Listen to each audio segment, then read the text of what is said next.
vegetation's off, but we do need to. Well, the open that up. vegetation issue is farther up. I mean, that's, Yeah, the well, fence issue is a on the different. 90-degree turn, if you're coming down the hill, it's right in here. That's right, And that's why I say that's right. it's down, but we need to see if we can get in there and trim that a little better. This isn't just But- me talking, it's but- just, I'm the only yeah. person writing about it and telling you, but the other residents have had the same problem. They just don't, Like I say, we have to find out if we can get in there, it's not our, you got 16 foot from the center line of that road. and that's about what we've got it moved. Now, getting back to your fence along the road, if, there isn't hardly any fence anymore, anywhere, but what fence was along the road, has never been 8 foot off the road. But now coming up Crip Rider Hill, That's fairly new. Dick Wright put that on there, and he said, he was an attorney, it wasn't Richard, it was his dad, Dick. And Dick said, I'm allowed to put it right on my line, property line. He said, that's my property line. At the same time, we put a new culvert through there, which he kept plugging up. And Walter and Clyde was out there every day keeping that culvert open.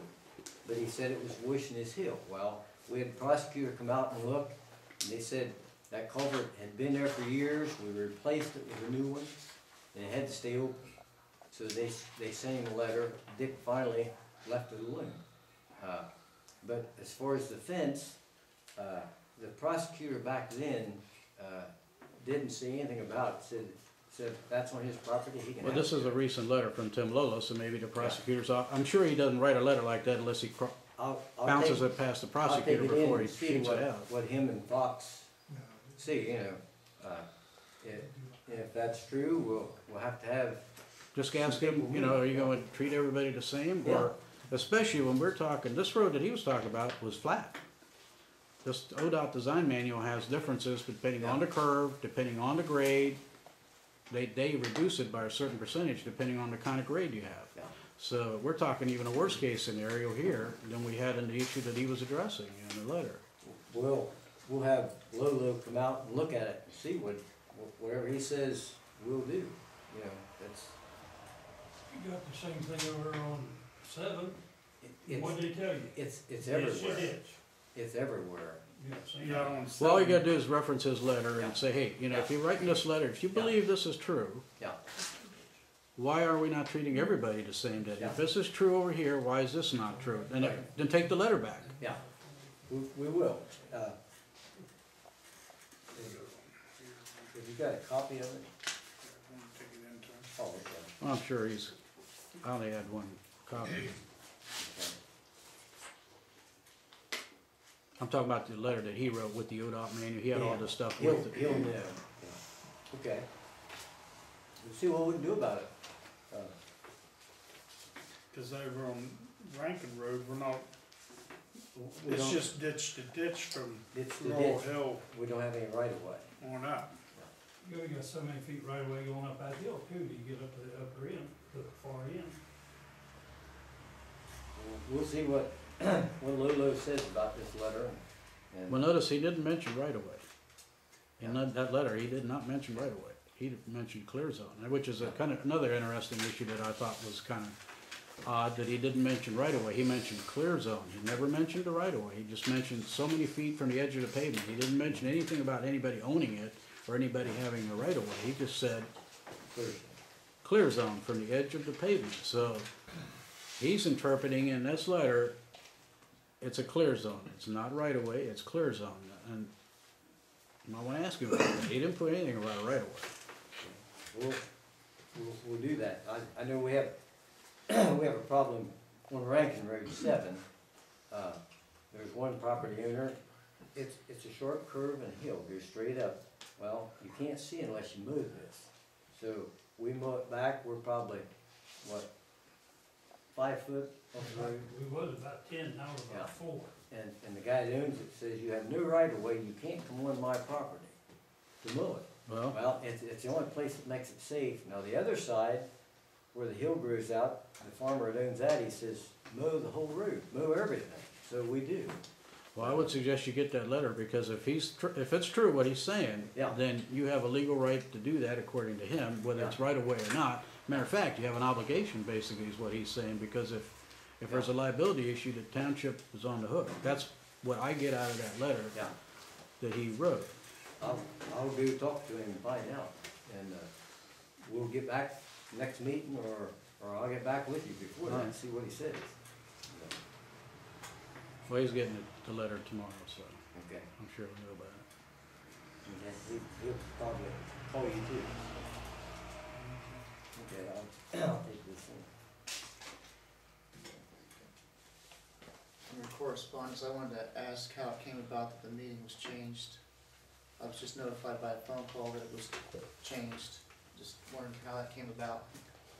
I'm going on vacation, so, I wouldn't be here tomorrow night, so I figured it's a holiday, might as well, you know, one night, if it hurt.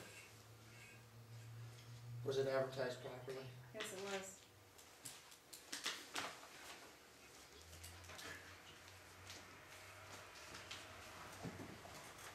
Okay. Any more correspondence? Well- Under- go ahead. Go ahead. Well, last meeting I had gotten a copy of the draft report of the audit, and just a day or two ago, I was emailed the full thing. I printed out 5 of the pages of it, so I'd just like to ask if you could explain each of these. There's an extra one on there. On the draft, there were 3. There's 4 findings on this one. They didn't have 50560 on the draft, but it is on this one. It also references that this was discussed by township management, which I find curious because being part of that management, I never had the opportunity to. Where does it say it was discussed with township management? Under all the findings that, for instance, 50560, it said that they corresponded with management. It's within their letters. But if you could just explain each citation and each finding, and that way we can publicly discuss it and go from there. Well, the first one was,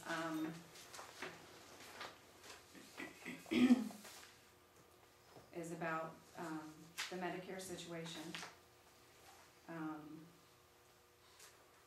And it says that all township trustees participated in the township's insurance plan. However, one trustee was also being reimbursed by Medicare premiums as well as stated above. Reimbursement under Ohio Revised Code Section 505.60 is not permitted if an officer is participating in the township's health care plan.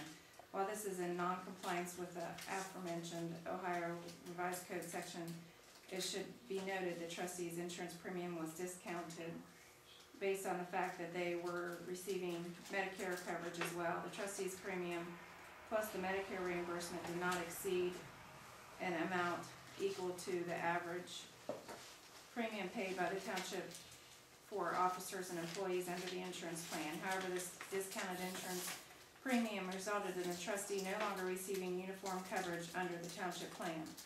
The recommendation: we recommend the township trustees discontinue reimbursing a trustee for Medicare premiums while the trustee is participating in the township's insurance plan.